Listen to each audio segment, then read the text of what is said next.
করবো খিচুড়ি। এখানে ডাল সেদ্ধ বসিয়েছি, মুগ ডাল। আর খিচুড়িতে দেবো কুমড়ো আলু ভাজা বসিয়েছি। এটা ভাজা হয়ে গেলে এর মধ্যে দেবো। এখানে 2.5 কোটো গোবিন্দভোগ চাল নিয়েছি। ডালটা সেদ্ধ হয়ে গেছে, এবারে চালটা ধুয়ে এর মধ্যে দিয়ে দেবো।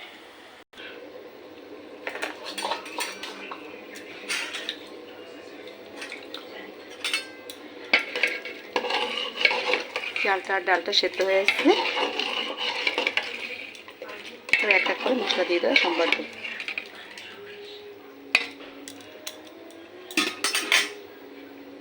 খিচুড়িতে ফোড়ন দেবো, তার জন্য নিয়ে নিয়েছি শুকনো লঙ্কা, তেজপাতা, গোটা গরম মশলা, এলাচ, লবঙ্গ, দারচিনি, এখানে নিয়েছি গোটা জিরে, আর এখানে কিছুটা আছে চিনি, আর এখানে আছে ঘি।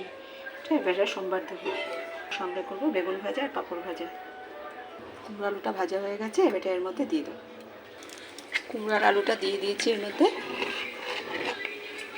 এবার এর মধ্যে সোমবার দেবো। তেল গরম হয়ে গেছে, এবার এর মধ্যে কিছুটা ঘি দিয়েছি আর তেল দিয়েছি। এবার এর মধ্যে সমস্ত এগুলো দিয়ে দেবো। তেজপাতা, শুকনো লঙ্কা, কালো জিরা গোটা জিরা, গোলমরিচ, দারচিনি, লবঙ্গ আর তেজপাতা। এবার এটাকে এর মধ্যে দিয়ে দেবো।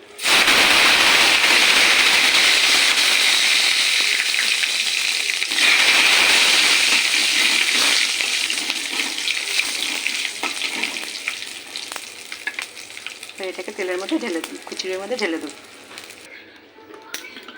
এটা ফোড়নের মধ্যে দিয়েছি লবঙ্গ, দারচিনি, এলাচ, শুকনো লঙ্কা, তেজপাতা আর গোটা জিরে।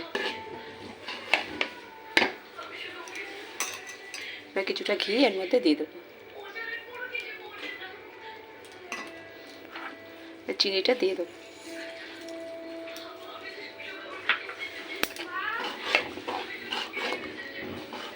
এবার এটা হয়ে গেছে, এবার নামিয়ে দেবো।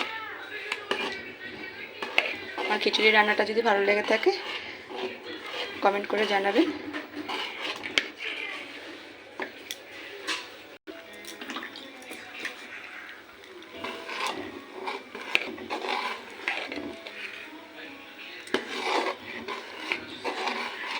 ফোড়ন দেওয়া হয়ে গেছে, সব দিয়ে দিয়েছি, এটা নামিয়ে দেবো।